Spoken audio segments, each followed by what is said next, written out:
30, 10, 30, 67. Di sini saya akan menjelaskan ujian UTS saya dengan materi yang pertama, yaitu yang berjudul Etika dan Akhlak dalam Administrasi Perkantoran.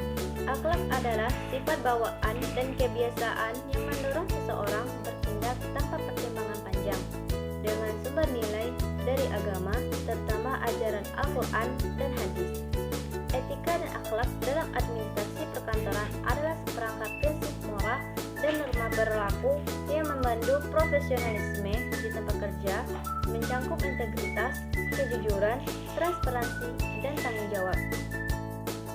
Materi selanjutnya yaitu bab 2, konsep dan ruang lingkup manajemen perkantoran. Yang pertama itu manajemen perkantoran adalah proses perencanaan, pengorganisasian, dan pengendalian pekerjaan kantor agar kegiatan administrasi dan operasional berjalan dengan efisien dan sistematis. Tujuan manajemen perkantoran yang pertama yaitu untuk mencapai hasil pekerjaan kantor yang secara efektif dan efisien. Yang kedua, proses pekerjaan kantor berjalan dengan lancar. Yang ketiga, pengawasan pekerjaan kantor efektif dan efisien. Yang keempat, tercipta suasana kantor yang harmonis dan menyenangkan. Adapun fungsi manajemen perkantoran yaitu yang pertama perencanaan, kedua pengorganisasian, ketiga pengarahan, dan keempat yaitu pengawasan. Selanjutnya yaitu materi bab 3 yang berjudul fungsi manajemen dalam konteks perkantoran. Yang pertama yaitu perencanaan. Menurut Malayu SP Hasibuan, perencanaan adalah pekerjaan mental untuk memilih sasaran, kebijakan, prosedur, dan program yang diperlukan untuk mencapai apa yang diinginkan pada masa yang akan datang. Yang kedua yaitu pengorganisasian. Pengorganisasian adalah suatu proses penentuan, pengelompokan, dan pengaturan bermacam-macam aktivitas yang diperlukan untuk mencapai tujuan yang telah ditetapkan. Yang ketiga yaitu penggerakan. Penggerakan adalah membuat semua anggota kelompok mau bekerja sama dan bekerja secara ikhlas. Yang keempat yaitu pengawasan. Pengawasan adalah penemuan dan penyerapan cara dan peralatan untuk menjamin bahwa rencana telah dilaksanakan sesuai dengan yang telah ditetapkan. Selanjutnya yaitu materi bab 4. Bab 4 ini berjudul perangkat lunak pengolah dokumen dan data.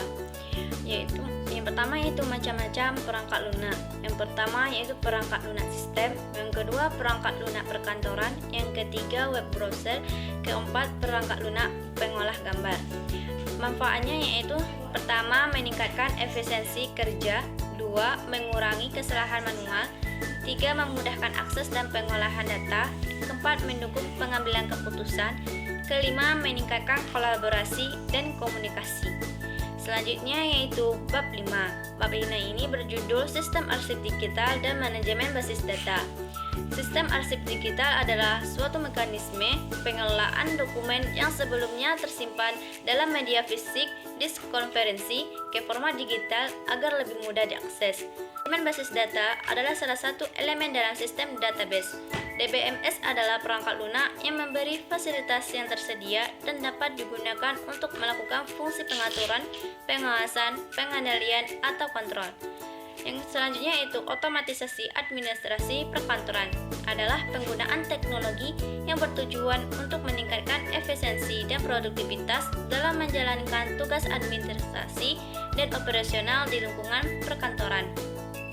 Materi selanjutnya yaitu bab 6 dengan berjudul identifikasi masalah administrasi dan teknik analisis akar masalah.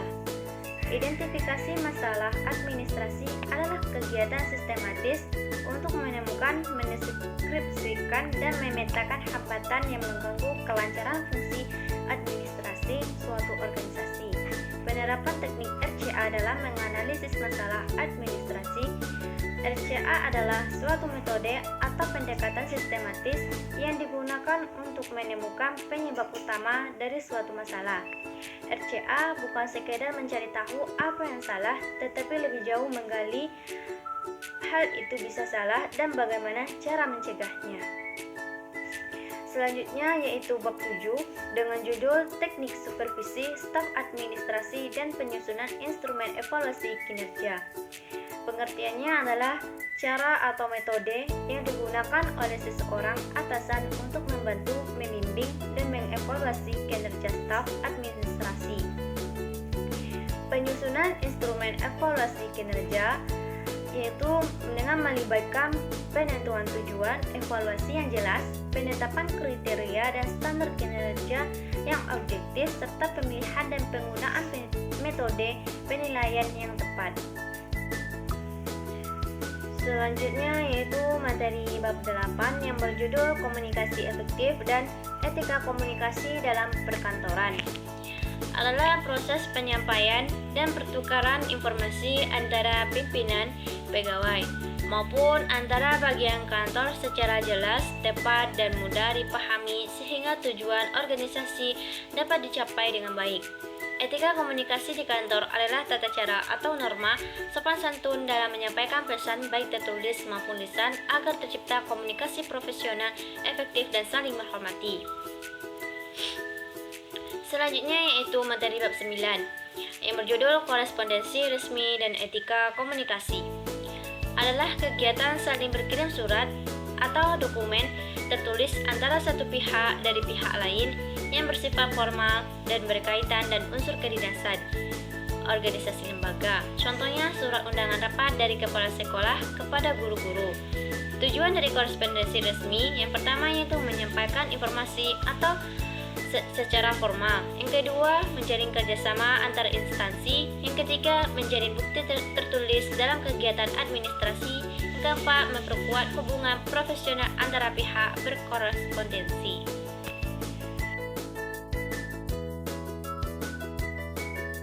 Materi selanjutnya yaitu bab 10 yang berjudul Perencanaan Kebutuhan Sumber Daya Manusia dan Sarana Prasarana.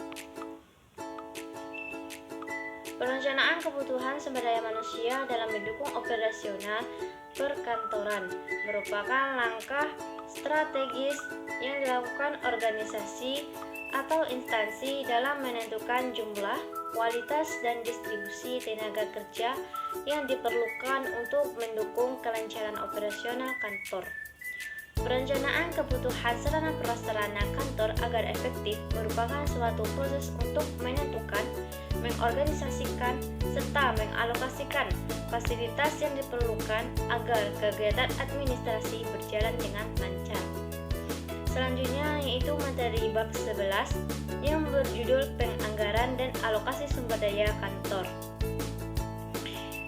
Penganggaran adalah proses rencana keuangan yang dilakukan dengan membuat anggaran dana untuk kebutuhan kantor seperti pembelian fasilitas, perbankan, dan pengembangan karyawan. Selanjutnya, bab 12 yaitu tren teknologi terkini dalam manajemen perkantoran. Teknologi dalam manajemen perkantoran adalah pemanfaatan perangkat keras, lunak, dan jaringan komunikasi untuk mendukung kegiatan administrasi, operasional, dan pengambilan keputusan dalam organisasi.